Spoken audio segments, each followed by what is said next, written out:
Alright, in this section I'm going to go over shadows inside of 3D Studio Max, or creating dynamic shadows in Gamebryo with 3D Studio Max. I'm also going to touch on just a couple tips about lighting in general. So lighting in Gamebryo is very easy. You just create it inside of Max. You can also create the lighting inside of Scene Designer as well, and I'll go over that in another section. But in general, if you're going to do it inside of Max, we just pretty much listen to the way Max does it, and we try and grab as many of the bells and whistles as possible and do everything just the way they should be done when you hit the render button inside of Max. So it's very simple to create lights, and it's also very simple to make things very expensive as well. So let's see, to demonstrate some of the light stuff, I'm going to create a couple shapes here. I'm going to create a plane, which would just be my real simple surface to cast a shadow on here. So here's our plane, and we'll go ahead and make this, say, 2,000 units. 2,000 units by 2,000 units. We'll bring the tessellation up on this guy a little bit more.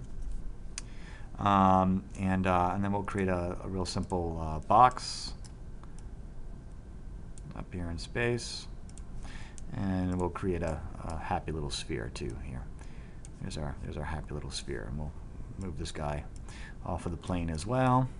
I'm going to give all of these guys just a default gray material so it's easier to see what we got going on here. Okay, so now we've got a couple objects just floating above this this plane. I'm going to bring them up just a little bit more. Okay, and then I'm going to go ahead and create a light. So we can do dynamic shadows from let's see, directional lights, omni lights, and spotlights. The directional lights are by far the most inexpensive light type. So let's just create a directional light here, and we're casting it at a little bit of an angle. Okay, so there's our directional light. And all we have to do really to enable dynamic shadows is just turn them on. Let's just go ahead and just turn that on. And if we export this, we should see the light, and we should see the sphere and the cube casting a shadow onto the plane here. And that's exactly what we got. We've got a sphere and the cube here casting the shadows just like we'd want them to. Okay, and this is a dynamic shadow, so we can go ahead and we can animate a couple of these objects. So let's just animate our box here.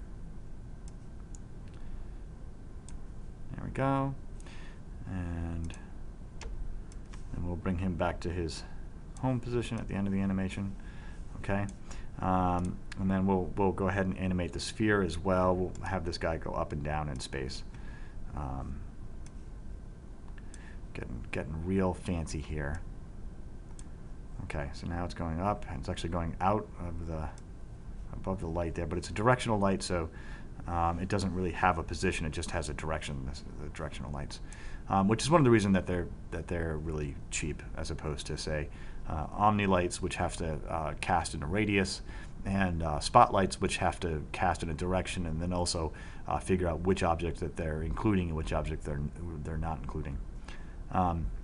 So again, as far as light types go, let's go ahead and export this. As far as light types go, directional is the least expensive. I mean, yes, the least expensive is it's easiest to use as far as the rendering goes. And in fact, two directionals is cheaper than an omni light. An omni light or a point light is kind of the next expensive as far as expense on the engine goes, and spotlight is the most expensive because that has to figure out which things are in its thrust room that it's able to cast a light on, and which things aren't. So that's definitely the more expensive of them. Okay, so we've got this animated light. You can see the sphere is it is going out of the range there. I think when it's going above the light. And the other thing that you can notice is that they're very jaggy, right? We've got some very jaggy shadows here. So this is our standard technique. So let's go ahead and make that a little bit more expensive for our dynamic shadows here. So we can go to the light itself, and you'll notice that there's a Gamebryo shadow parameters here. There's rollout on all of the lights now. So if you click this open, you can click to our PCF method, which is, I guess it stands for point closest filter, I believe. And this is basically a dithering technique that'll give us a little bit of a smoother edge on our shadow, so we can take a look at that now.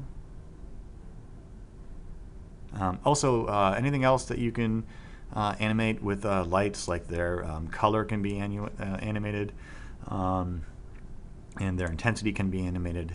Okay, so now we've got a bit of a fuzzy edge here, which is good. That gives us not quite as much obvious jaggies.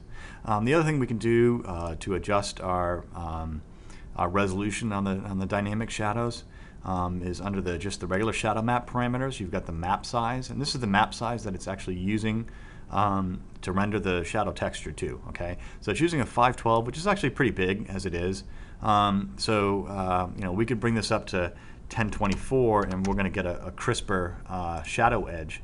But so there's something else going on here, because that seems like that's pretty low resolution for the shadows. And what's going on is that so now we've bumped up to 1024, and you can see we've got a closer, more precise shadow. But what's going on actually is that this plane as well is casting a shadow. So so this map is trying to figure out, okay, well, it's taking this entire plane into account instead of just the area that the sphere and the box are, right? So we just use the regular max controls, and we can go in here and we flag this guy so that it's not going to cast shadows. It's still going to receive, but it's not going to cast. And that way we'll get a much crisper shadow. So let's go ahead now, and we'll also we'll pop this back down to 512 and see if we end up with a little bit better of a shadow. Probably won't be much better than what we just set it to as 1024, but to be able to get half the memory, yeah, see, so now you can see it's a much crisper shadow.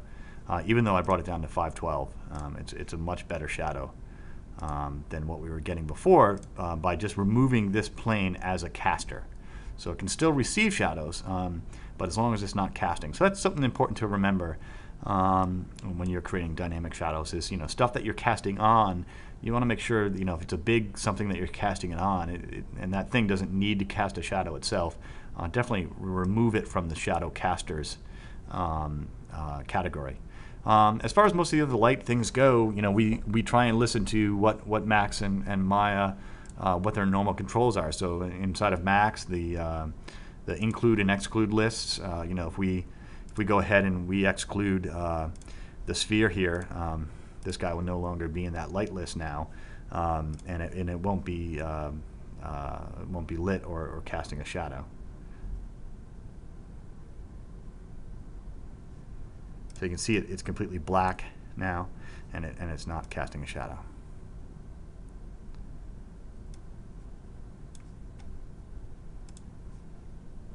Okay. I think that's basically the gist of dynamic lights and shadows inside of Max. Thanks for watching.